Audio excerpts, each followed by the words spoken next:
Okay, Paul here, and today I have a very interesting application that I think you'll enjoy.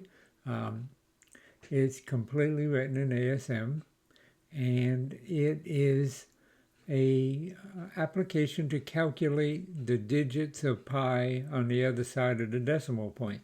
So it will calculate consecutive digits as you run the application. And it uses what's called a spigot logarithm, and we will look at the code. It's not very long. There's some comments here on the top. I well commented it. Of course, I got AI to help me write the comments because no developer likes to write comments. But you can see it's only 282 lines of code, so it's relatively short compared to the 1,300 line codes applications we looked at thus far. This one uses the spigot logarithm, which we'll look at in a little bit, to calculate each of the digits of pi. So to begin, I'm going to go ahead and copy this little alias line here and paste it into my terminal. And all it does is it makes it so I don't have to type all that every single time. So we got it in there now. And so now the alias is run. So run equates to all of this, compile and link and all of that. So I just type run. So I don't know if you've seen that before, but there's code for it. And so when I run it, it's running in sudo, so it needs my elevated password.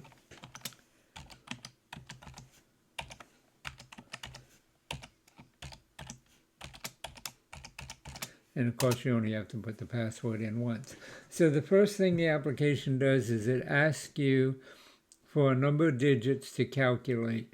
So like if example there is 100. If I put in 100, it'll calculate 100 decimal points, places after the decimal point of the number pi.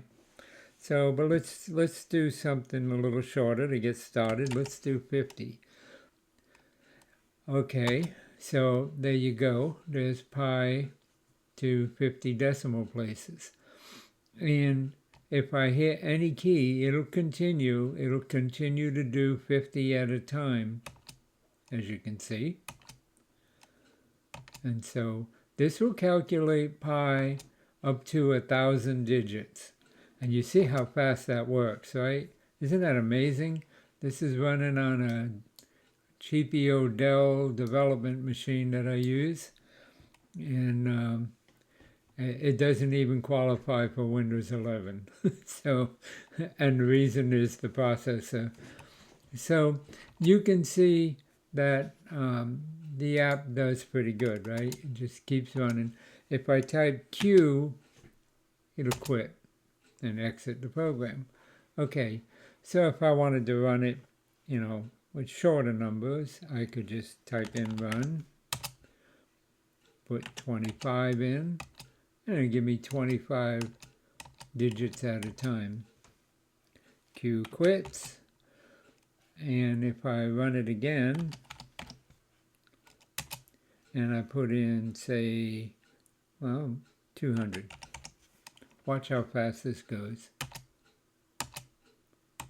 Isn't that amazing?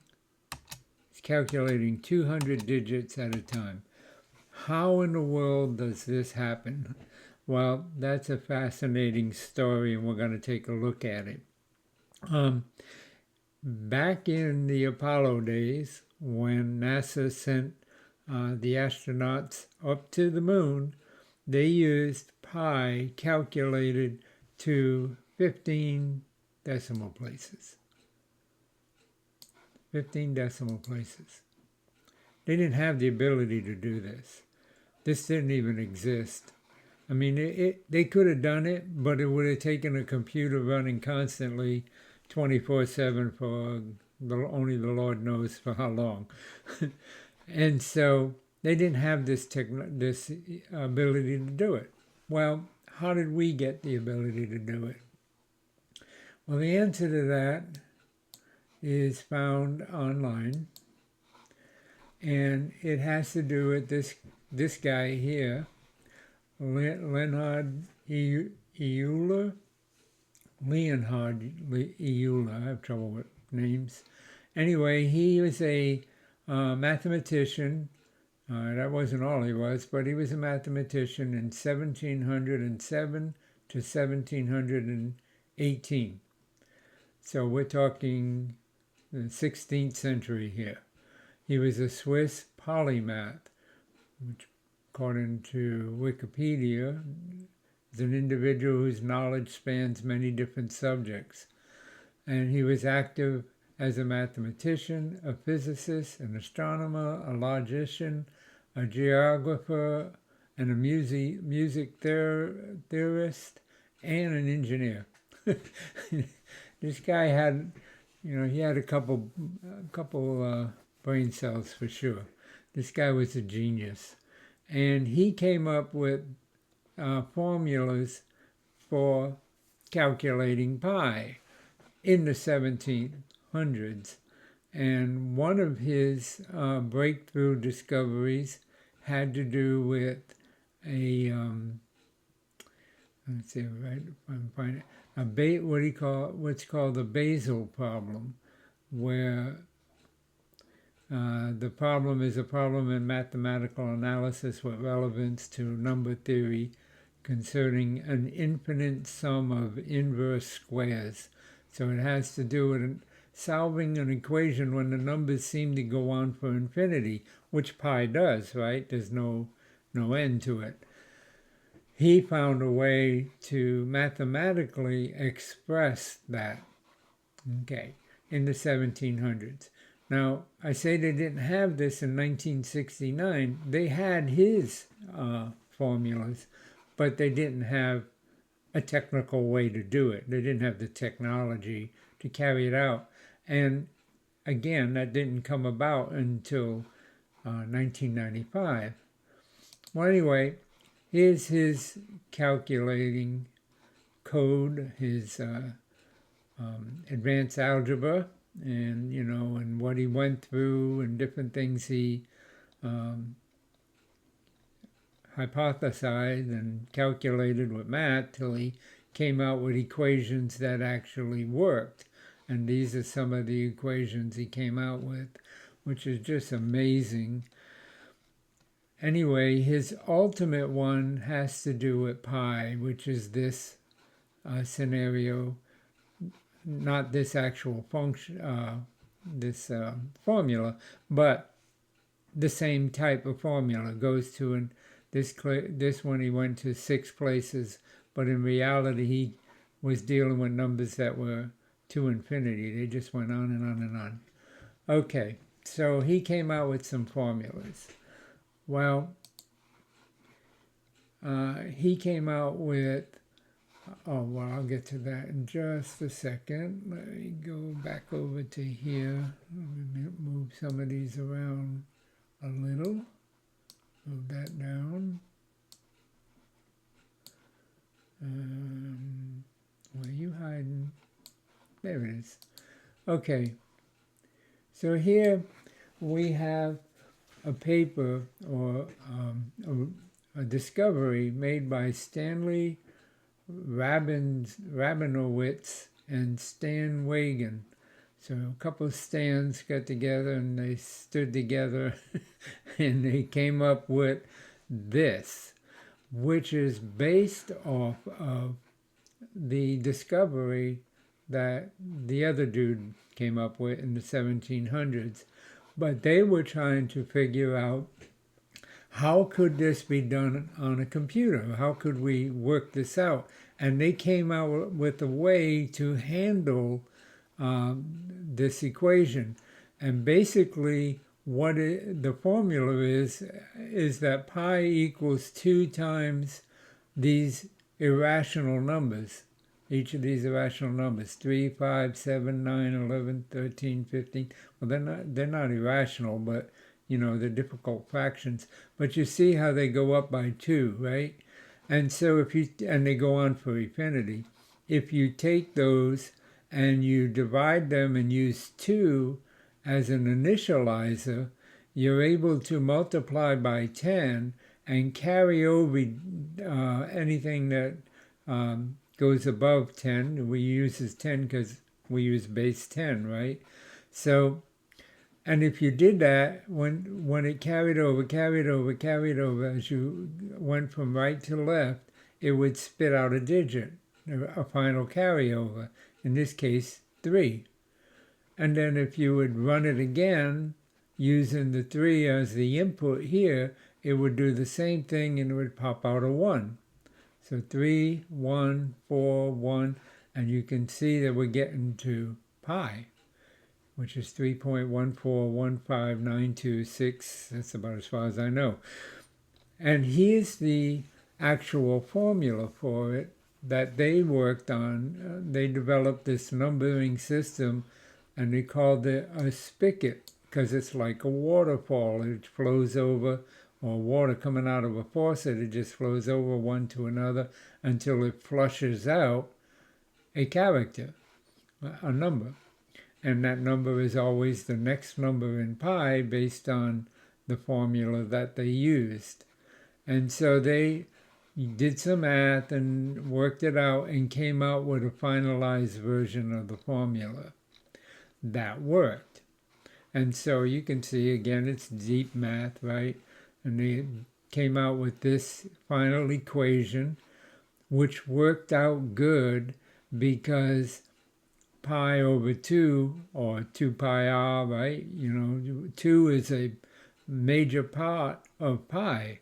It's a major part of a circle and how we describe a circle.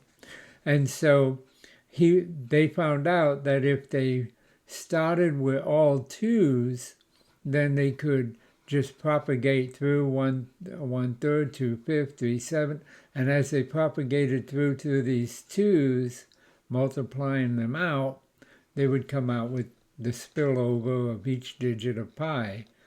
And so that's what they did.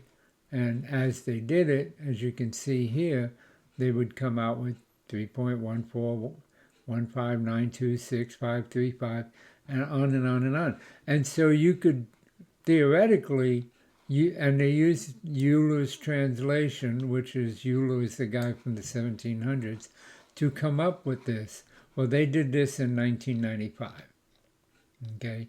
And so they kept working through the math, and they came out with a program called this pi spigot, which would generate pi. And so this is it here, and that's the code for it. Now, what I did is took that and I'm going to close this. If you want this document, you can find it online. It's available here. If you search for a spigot, a logarithm for digits of pi, the first thing that'll come up is Williams College, and this is the document we just looked at. It's a PDF. Okay, so I'm going to close this browser. We're going to get back to the code. Okay, so now that we know the basics of how we got from 1700s up to this application, and we see that it is super fast, this is because of the working out of the equation in 1995 to get it to this state. So this application incorporates that spigot logarithm. But again, it's all assembly. There's no libraries or anything like that. So basically, just to give you an idea of what we got going on, and I'll link like normal for anyone that's new here. I will zip this up, put it on my website, and put a link in the description where you can download it. I'll include the code, and I have some documents here which we'll reference perhaps. Okay, this is going to be a little bit of a lengthy video, so you can skip ahead to whatever you're interested in, but it's all here for review. And that the point of my videos, which tend to be a little long, is so you can go back and review certain different sections as you go through the code. You know, that's the point. So, you know, this is not a, this thing will never go viral, right? I mean, this is not a YouTube, whatever these people are that are always on YouTube, influencer. I'm just a programmer. Anyhow, in the section data, we set up a prompt that says enter the digits. How many digits do you want to go? And you've seen that. That's right here. Enter the number of digits. Okay. And this is just setting it up, setting up the variables that we need. We have an initial dv dot for the pi, so it's 3, and then we put in a dot, and then we calculate every other number after it.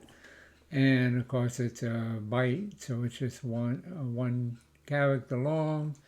And then we have, okay, when I said that this program calculates pi to 1,000 digits after the decimal place, that's because we hard-coded 1,000 here. This could be 10,000, 100,000. You can go as many digits as you want. But that's how many digits we go. In order to handle these digits, for each digit we want to handle, we need a buffer size that'll hold it, and of course you oversize a little bit, right? So the max digits is 10 divided by 3 plus 1. So whatever this is, you multiply it times 10, so that would be 10,000 divided by 3 would be 3,333, and you add 1 and you come up with a nice round number, integer number, because it's actually a decimal. Come up with a nice integer number of 3,334 bytes. So this array will hold up to 1,000 digits, right? Okay, so we set that up. We got our exit program message here, you know, exiting program, blah, blah, blah. Here we have our buffers set up. We use the array. We have a pi array, which we pass in the array sides to that. We have a digit char, which we pass in 1. A pre-digit. We're going to use this to determine each digit after the decimal point. Okay, they're going to go into the pre-digit. The rest, you know what an array is. A digit char is just one char. That's just something we're using as a holder as we're dealing with the each digit and processing each digit. Nines count basically has to do with when there's a carryover, because we're in binary, right? If you got binary 1 plus binary 1, you get binary 1, 0. There's a carryover, because it's just like in 10, you go from 8 and you add 3, you end up with 11. You got to carry over 1 and a 1 in the ones place. Same thing in binary, except you're carrying over quite often. Well, if there's a 9 and the next digit ends up being a 10, that 1 is going to pass over to this 9 and make this 9 a 10, which is going to reflect back. So that takes into account the digits, right? If you have a digit that's a 9, but the next digit calculates out to be a 10, then this 9 is going to overflow back, and that 7 is going to become an 8. This is to handle that logic, and there's a function to deal with that. Okay, so anyway, we get to the start. And in start, first thing we do is we write out the message, you know, enter a number of bytes you want to do per run. And then we read the number that they entered from standard in. So we write out to standard out, we read in to standard in. Those are just the system calls. We get the number. Then we got to convert that number to a string. So let me clear the screen here. Let me quit this. Clear. Type run. And of course wants my password because it timed out.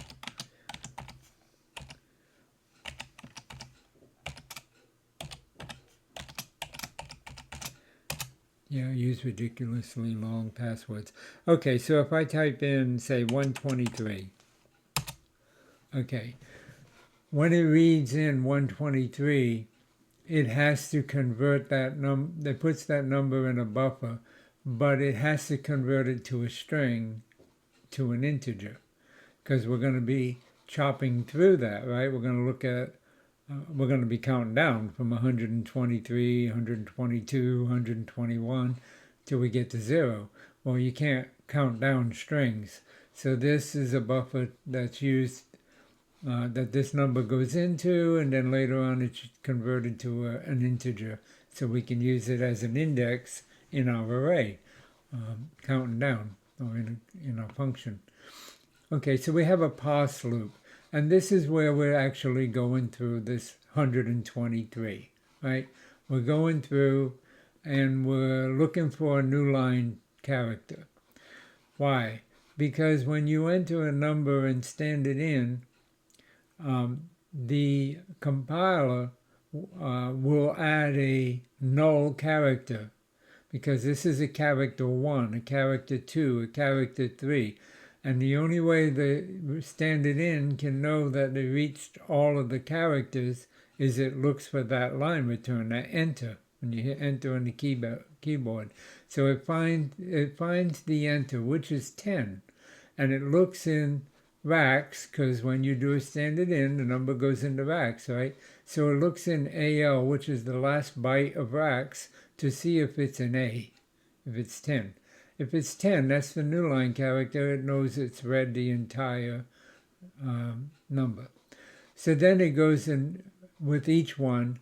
If it hasn't reached the end of the line, it read the 1 of 123, then it's going to compare 1 to 0. Well, why do we compare to 0? This is ASCII 1. So it would be x31, hexadecimal 31. By comparing it to hexadecimal 30, we check to see if it's a 0. It's not a 0. So if it's below, we jump to done, because we're already we already read the last character. If it's, then we compare it to a 9. Check to see if the first number, the 1, is a 9. If it's above, then we jump to done, because those are illegal characters. Can't be below 1, can't be greater than 9, has to be a number. So it's checking to make sure that this is a number, and it's the number 1 in this case. Then it subtracts the character 0 from it. Well, if it's a character 1, that means it's hexadecimal 31. 0 is hexadecimal 30. If you subtract 30 from 31, you get 1. Now we just converted it to a number, to an integer. It's no longer the character 1. It's no longer hex 31. It's now 1, because we subtracted hex 30 from it. So you subtract hex 30 from hex 31, you end up with hex 1, which is the same thing as decimal 1. It's 1. And so then we multiply R14. R14 is just holding the number of characters we're doing by 10. So we're moving it up. And then we add racks. We add the common digit to R14. So we're adding the 1 to R14. And so now R14 has 1. And then since we increment RSI, which means we go to the 2. We're not done, so we loop back and we do the same thing with the 2. Then we do the same thing with the 3. Finally, we get a 10 comes back here as compared. It's equal. We're done. We jump out. So now we have in R14 our number, 123, in integer format, a number, not characters, no longer a character array, because it's entered as a character array. Okay, or a group of characters. Then we initialize our spigot array. First thing we do is we clear the direction flag. This tells the compiler, the compiler tells the processor to clear this flag, the DF flag. The reason we want to do that is because we want to start from the end of the file. Remember, this is an array. We want to start with the position at the end and go to the position at the highest end, from lowest to highest. If we didn't clearly define that and clear this flag, it could, and make it a 0, it could have a 1 in there already, which would make us the array go in the opposite direction. So basically we're just setting that up. Then we get an array size, we pass that in, pass in our array, but then we initialize the entire array with 2s. So at this point, the entire array of 3,333 bytes are all 2s, all the way across. And so that's what we do here. We're setting it all to 2s. Why? Because the formula requires 2s, right? We looked at that. Then we initialize the global state. We XOR 15 to make it 0. This is the total numbers calculated. So that's these 1, 2, 3, 4, 5, 6. Calculate all of the numbers that we've done so far are held in a quad word. They're held in R15, and they're held in R15. That's going to be that's where we're going to store how many numbers past the decimal point we've already done. Then we move into a quad word, rather, the 9s count. So however many 9s we may have in a row, that could require a carryover. For instance, here there's 2. We don't know how many we're going to have. It's pi. It goes on forever. Technically, it could be possible to have a bunch of 9s together. The question is, will the next one make all of them carry over? So we don't know how many 9s, so we throw them in a quad word, and great, they're there. And we're not going to lose any. And then we start the spigot calculation. We call calculate next digit. And that's where we start actually processing the code. And that's down here, calculate the next digit, which at this time there is no digit, right? We're doing the first one, which is the 3. Actually, I believe in the code we already set up the 3 and the dot, and we're looking at the 1, and that's correct. So calculate next digit is here. Now I've got these helper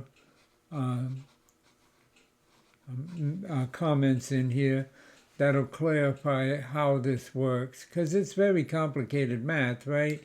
And we're doing it in assembly. So the comment statements that are in the code, this, by the way, is the same code. I just cut and pasted in here. But then I put a description of what this means. Now, you'll notice that I got this listed as ASM.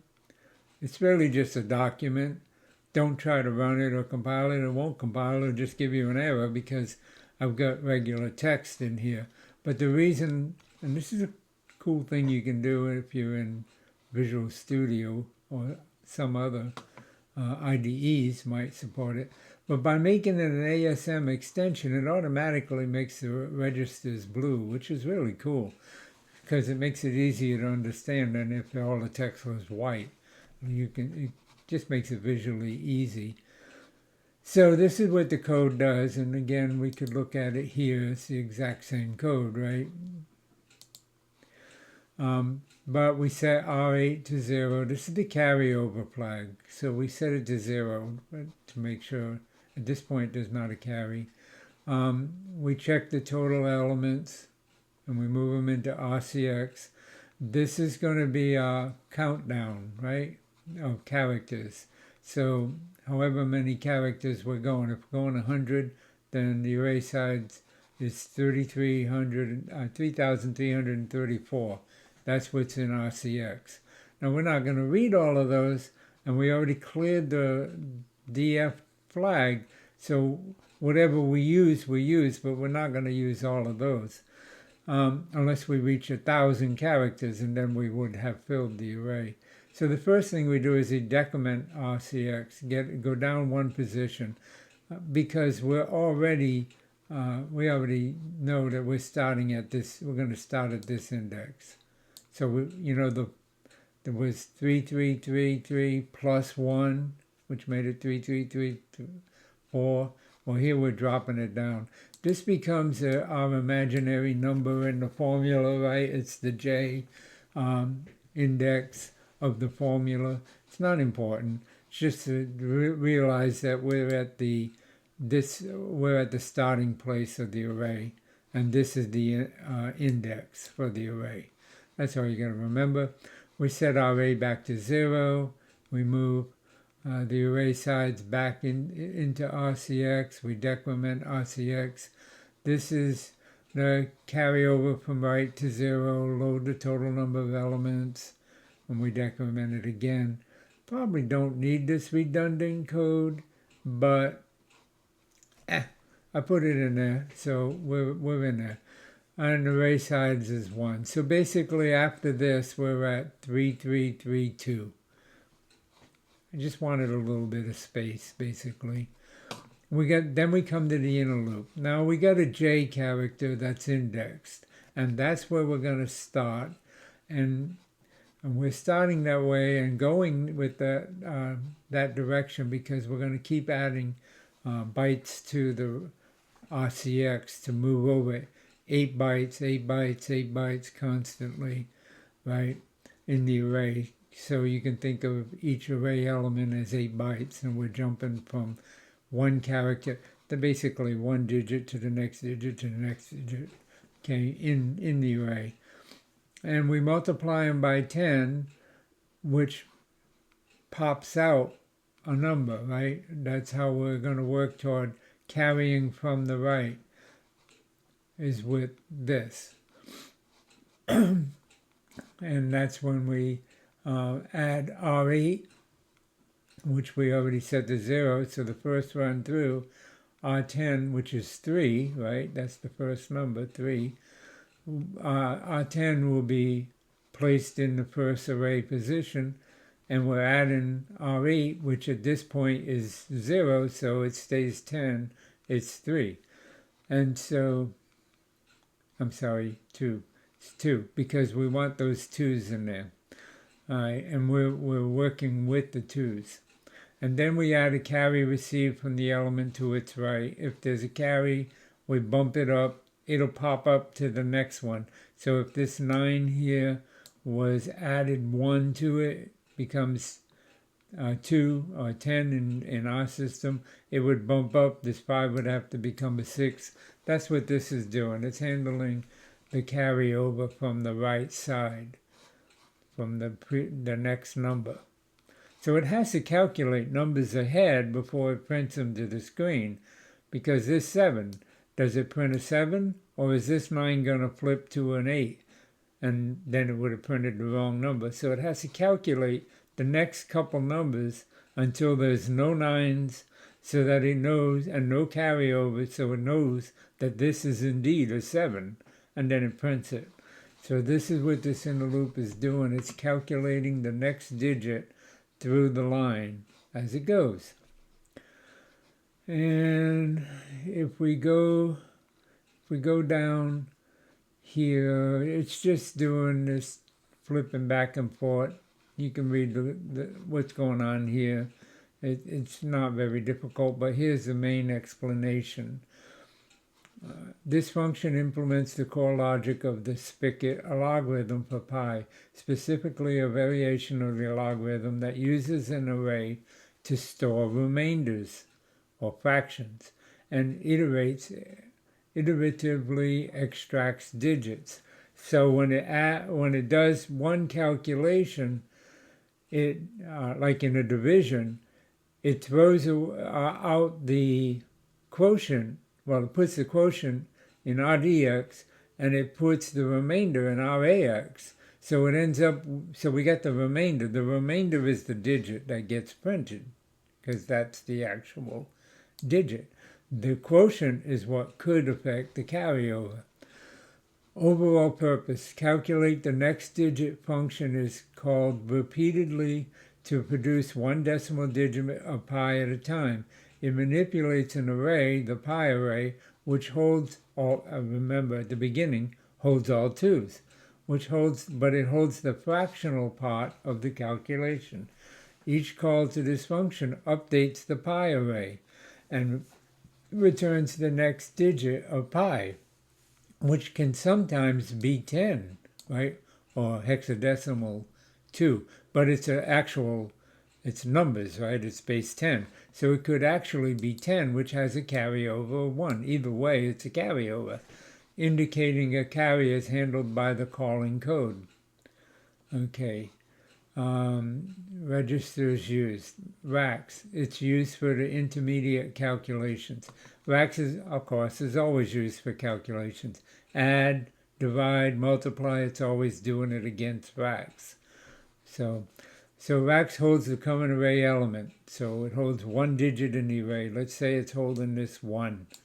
We're at that particular index of the array. And then we do a calculation on it. Well, racks is going to be changed by that calculation, and it's going to be clobbered. So we deal with that later on by pushing it to the stack. But that's what racks is ultimately going to do. It ultimately returns the digit that gets printed. Okay, R8 stores a carry value that propagates from the right to the left. So if there is a 10, if there is a carryover of 1, it goes into R8.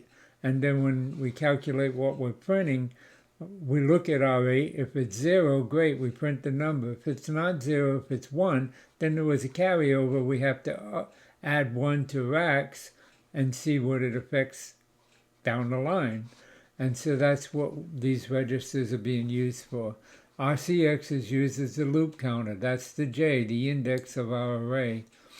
R9 stores a divisor, 2J plus 1. So this is, R9 is what we're dividing by. RDX is used for the remainder in the division operations.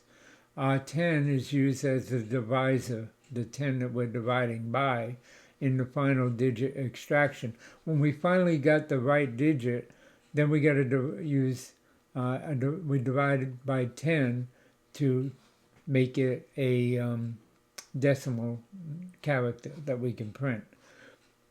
Initialization, we set these to 0. And you can read through this. Like I said, I'll include these. Just remember that the ASM is only to make the blue here in Visual Studio Source Visual Code. It has nothing to do with anything. This is just text. Okay, think of it as just text. And this is just to make it pretty. Okay, so anyway, the logarithm goes through this by shifting, and that's how we handle everything. So we move our x, the next digit, or the digit to be calculated. The value of the common array element is a sub j, where j is in RCX. So this is the byte we're looking at, okay, at one time. It's loaded into racks. RCX 8 is used because each element is a quad word, 8 bytes, right? We multiply Rx times 10. The common element of AJ is multiplied by 10. This is a fundamental step in the signet logarithm, effectively shifting the decimal point for the common fractional part. So we calculate the 4. Then we got to go and get the 1. So the way we do that is we shift the decimal place 1 point to the right. We're not actually moving this decimal point. We're just moving to the next point of the array. It's multiplying it by 10, since we're using base 10 numbers. Is 1 times 10 is 10, so we're moving 1 over. 10 times 10 is 100, so we're moving it 1 over. Each time we're moving 1 over, 1 over. That's what this multiplication by 10 is doing. The carry from the right is stored in R8. It's added to the result. This propagate carries from less significant right part of the calculation. Basically, if it's a carryover, we gotta factor it in to our printed character. And so that's part of this spigot logarithm. This is what it's doing. And I'm not going to read through all this, but you get, that's why I wrote it out, so I wouldn't have to read through it all. But you get the idea. And when we get to A0, when we get to the final digit of however many we're looking at, we pop that digit out, okay? And that's what we're using. That's the final digit extraction. And it's in position 0 in the array. So that's why we went up 1, because we're putting in that position 0, the actual number that gets printed. And this is all happening in this spigot function. Then it returns and the process repeats for the next calculation.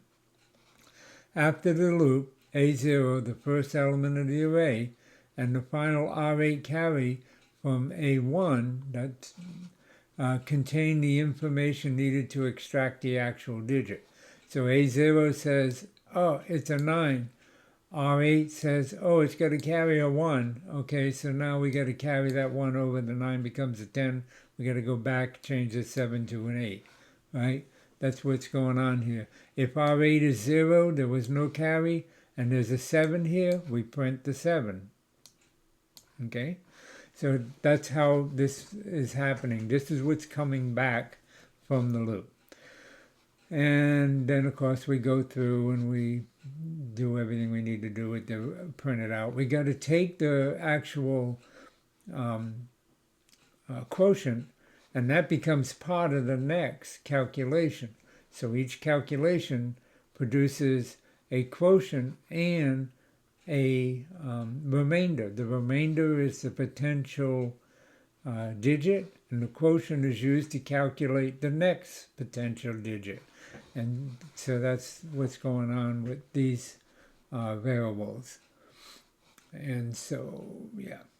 Okay, so that's that part of the code. So that's this routine to calculate the information. And that's exactly what it does, and then it returns. So we come back to the top, where we call calculate the first digit. Well, that was in here. Right here, we called calculate the next digit. And then we convert the digit to ASCII here. So, for instance, character 3, we compare if it's a character 3 that came back from the function, a number 3, and we add hex 30 to it, hex 3 plus hex 30 becomes hex 33, which is the character 3, and we print 3. Because we're not printing integer numbers, we're printing characters, right? Standard out, it's characters. So you have to convert the number, the binary number, to a character. And that's how you do it, using the hex control of adding 0, the character 0. We're not adding 0 to AL, we're adding the character 0 to AL, which is hex 30.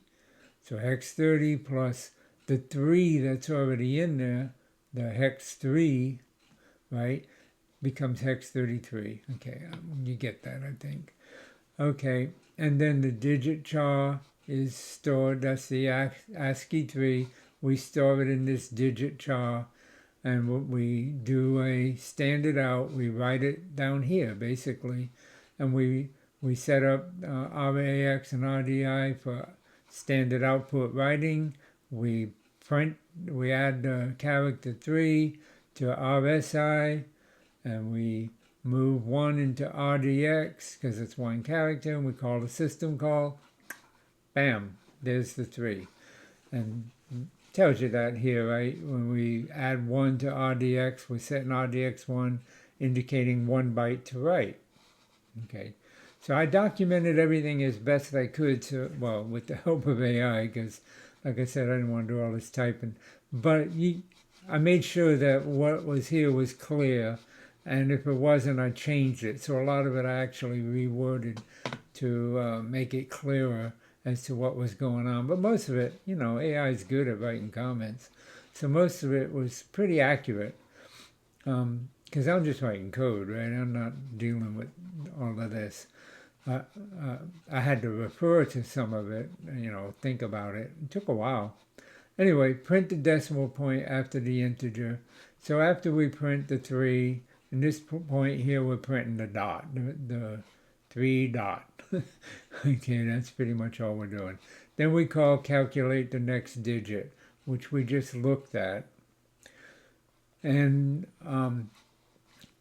then when we return with the next digit, which in this case would be the 1, we do that. We calculate, we store this digit 1 in the pre-digit place here, and we move, which is in racks, we move racks into the pre-digit. So now we got a 1 in pre-digit. The reason we do that is because the next number could be a 9, and it could be a carryover, and that 1 may end up being a 2. So we can't just print it, but we need a place to keep it safe. So we stick it in the pre-digit. That's all this is. It's a holding cell for what was returned for the next digit. In this case, it's this 1. Okay.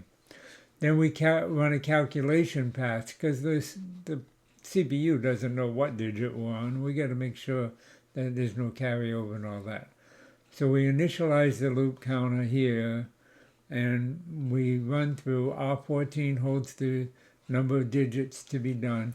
And so this is going to run through, if we put in 10, this is going to run through 10 times, right? So it's going to loop through 10 times for those 10 digits, and then it's going to stop and wait for an input.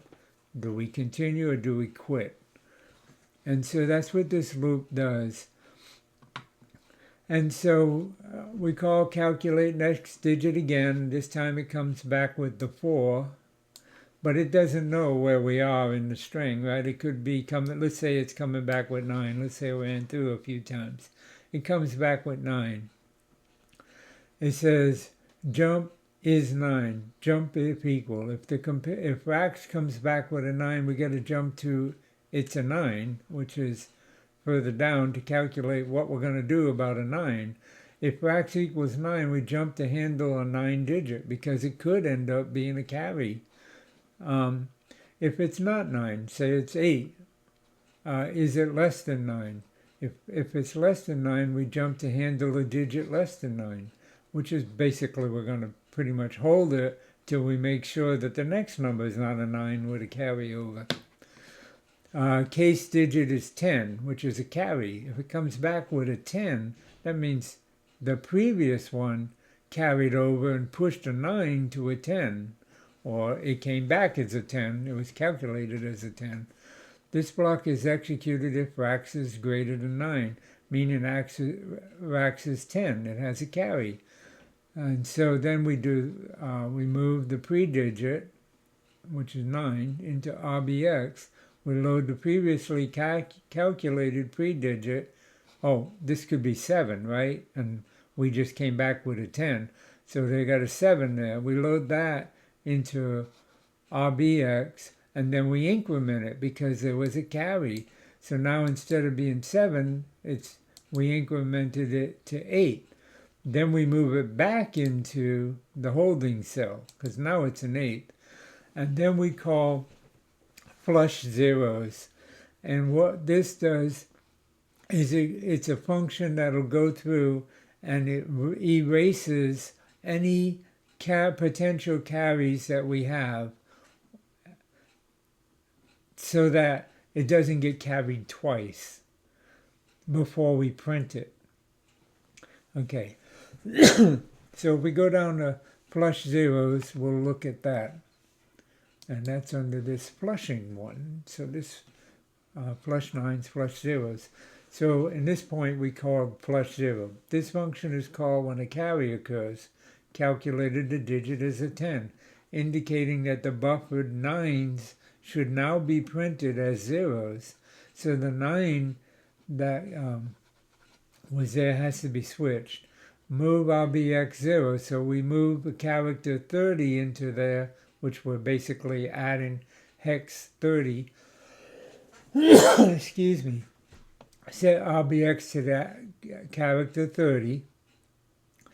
this will be the character printed for the buffered digits. Then we jump to flush commons. So, flush 9s. Excuse me. Move RBX 9. This instruction sets RBX register to the, one flush 0. Move 0 into RBX.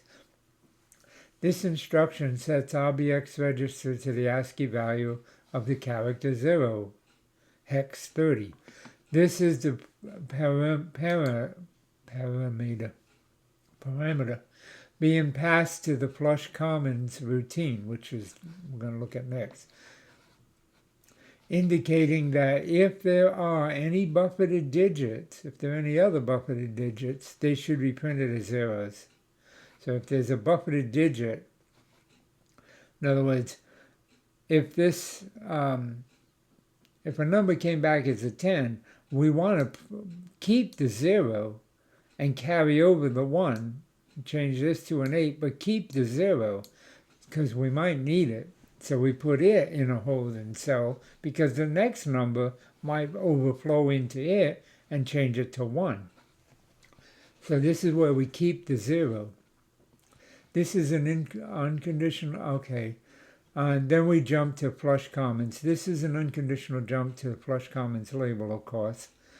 And then this is flush commons. So we come in here. Again, this is continuation of the code. When we jump to down there, I'm just trying to save from jumping back and forth. The code is in this order. So we come in here. We save RBX. We push that 0 to the stack because we don't want it to get clobbered with what we're about to do. So if it was a 9, which we didn't have a 9, we had a 10, so it came back, we're pushing the 0. But if it was a 9, we'd be pushing a 9. Either way, we're pushing it to the stack to print for buffered digits. Okay, print the current pending predigit. So now we've already calculated the predigit. We already took the 1 and added it to what was there and then put it back. So we already incremented this because it was a carryover. So we move that into racks. We add 0 to the AL register of racks, the 1 byte, to convert it to its ASCII code. So if it's a 9, let's say it's a 5. Let's say there was a 4, the 10 carried over, made it a 5. So now we got 5 in racks. What we're going to do is that 5 is going to be in racks at position AL of racks, the last character of racks. So we add in hex 30. So that hex 5 now becomes hex 35, which means it's the character 5. And so we can print it out. It's now a 5, we can print it. And so we store the ASCII digit in the digit char buffer. We set racks to 1, the system right, we write it, and we write out the 5. Bam, the 5 comes out. Then we pop RBX, which we had previously pushed here. We pop it back so that it now still has whatever it was. In our case, it was a 0. So it's back in RBX. It could have been the 9, and we would have put the 9 back. That's buffered for the potential of the next digit. We print the buffered sequence of 9s or 0s if carry, so we print a 0. And we're maintaining that 1, but we print a 0 because remember the lower end is the correct number. So in 9's count goes into RCX. We load the count of buffered 9s or 0s if we're carried into RCX. We test if RCX is 0. It is in our case. If it's 0, we're done. We jump to done. But if it's not 0, it's 9, we loop to print the buffered digit. We move the character from BX, again either 9 or 0, in this case it's 9. we push our CX to the stack. We just push these back to the stack so they don't get clobbered. We write out the digit, okay? We do the system call, and then we pop those numbers back because they might affect the next number. And then if we're still not at 0, we keep looping, right? Keep decrementing our CX as long as it's not 0, till we get to 0. Once we've done all of that, we printed out all of the characters that were in the buffer.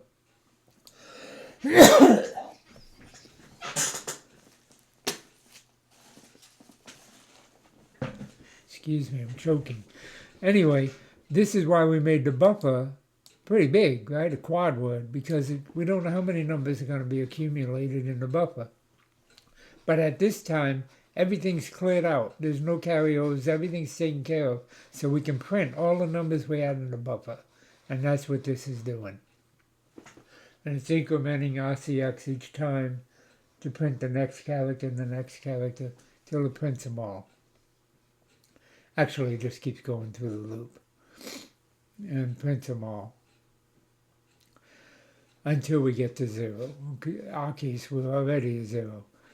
So the explanation of the Plouffe common block. The Plouffe common routine is a shared helper function designed to handle the actual printing of digits to the console. It's called by Plouffe 9s and Plouffe 0s, which are implicitly defined by jumping to Plouffe common after setting RBX to 9 or 0, depending on what it is. Print the pre-digit. This is the last confirmed digit that was calculated and is accurate. We've already made sure it was accurate. Then we print it. Print any buffered digits. These are the 9s that were accumulated or the 0s if a carryover propagated through them.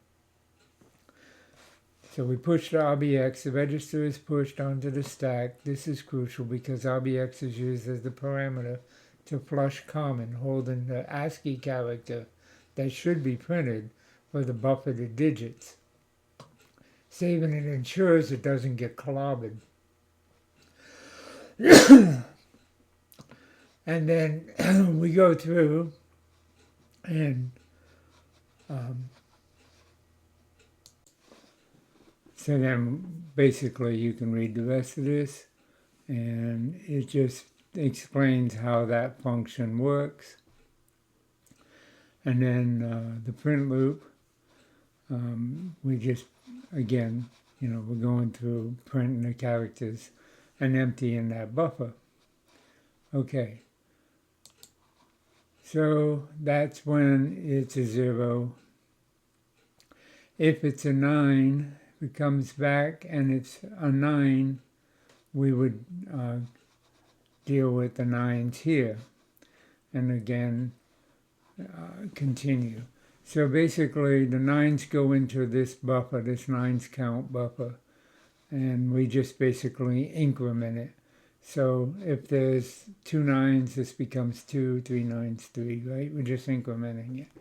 But that's our buffer, our quad word that holds the 9s that we have to print out or take into account. Because if we have 4 9s in a row and the 5th one is a 9, but it comes back as a 10 with a carryover, all those 9s are going to carry over, carry over, carry over, carry over. It's going to affect all the numbers that have been buffered, and then they all have to be adjusted and then printed out. So that's what the 9s does. And so if it's less than 9, then of course we don't have to deal with all of that. We just have to back it up so it doesn't get clobbered as we do deal with the 9s that are in the system. If it's like, say, a 4, well then, it's less than 9. It's not a 0. We can flush all the 9s out. So we call flush 9s, which is pretty much the same process that we went through with flush 0, right? And it calls flush commons and does its routine and prints out everything, and then this becomes back down to 0 because we just got rid of all of the 9s, if there were any. Next iteration, remember if we entered 123, we're going to do 122, 121. So this is just part of the loop to increment the total count. And R15 is incremented because it contains, it is the register that holds how many digits we've already processed. So when we're done, this has the total number of digits. So if it's 875 digits, that's what it'd be in R15, 875. We decrement R12, which is the counter of digits in the current past. So if we're doing 123 and we're down to 75, we decrement this and we're about to do 74, until we get to 0, right? And so that goes through this loop. Once it's done, if it's not done, if it's not 0, when we decrement it, then we got to go back and run through again. But if it is 0, it just falls through, and if it's 0, we wait for the system call. We do a read, We do a read, and we wait until the user prints a character, hits a key, or hits the Q. If they hit the Q, then of course we exit. If it's not a Q, we keep going. So here we check it after it comes into there, and we compare the byte of char input buffer, which is here. That's where the character goes that was typed. If it's a Q, if we dereference the location, and if it's a Q in the memory, which I don't know what that is, it's 30 plus something in hex, but I don't know where Q falls in. But anyway, if it's a character Q, then we exit. If it's not, we start the pass all over again. We go through another 123. And then calculate next digit. That's done in this routine.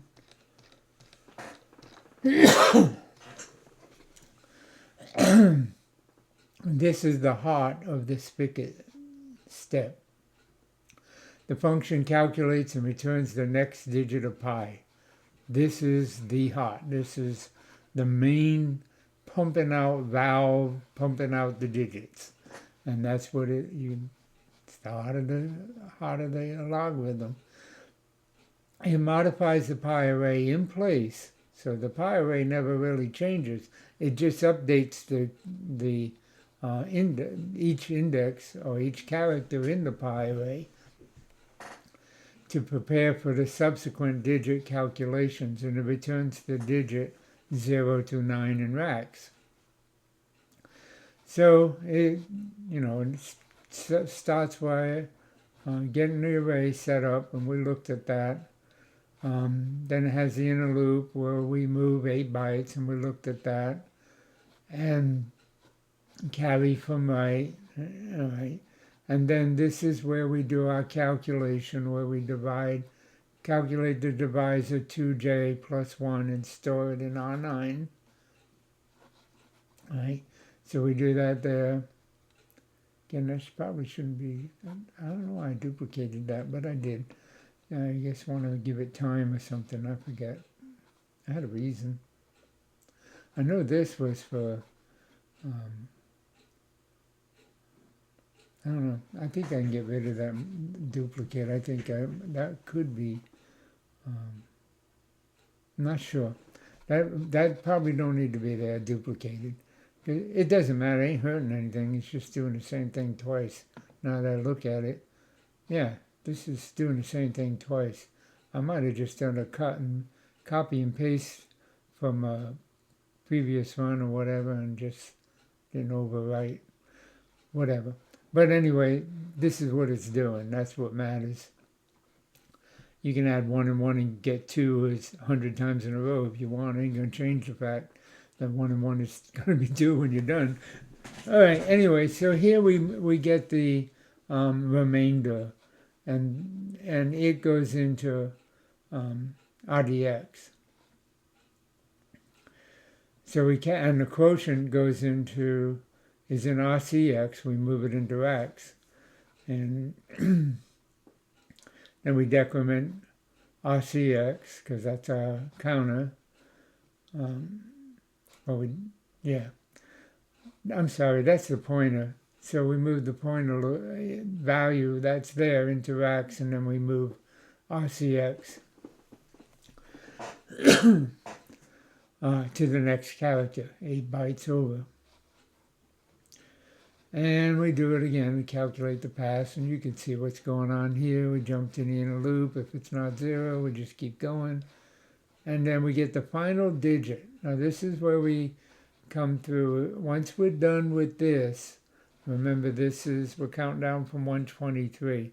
So now we're at 0, or 1 rather. We decrement it, and we're down to 0. We're at the end. We jump into 8 bytes, and that 8 byte is the last one, right? And so we're decrementing RCX with this loop command in the inner loop, and we jump back to the inner loop if RCX is not 0. But when we do this, we're actually decrementing RCX and checking it all in one shot. Pretty cool.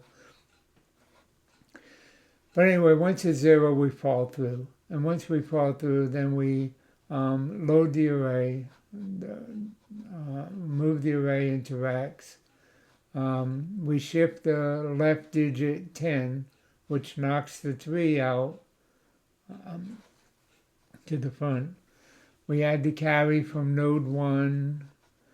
We may move 10 into R10, and basically we're just shifting it over to get it to the right output persistent state for the next digit. We're just basically getting everything into A0, which is the first element. We're multiplying it by 10, which does the carry. So this is where we're actually doing the final digit extraction. And the reason we got to do it differently is because we need to pop it out and be done with the array, right? And then we return. So actually, I'm sorry, this is the last digit of the calculation of the digits. So 123. This is the last one. We calculate it and we store the remainder. In case the user hits continue, then we got the buffered things we got to keep dealing with. Calculate the next digit function is called repeatedly produce 1 decimal point of pi. Manipulates the array, which holds the fractional parts.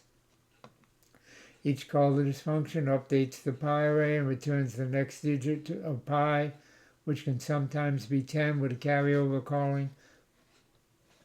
And so that's what's going on with there. And you got the information here that tells you more about it. And returns the calculated digit in racks. In summary, this function iteratively updates pi array by multiplying each element by 10, adding carries, and then performing a division.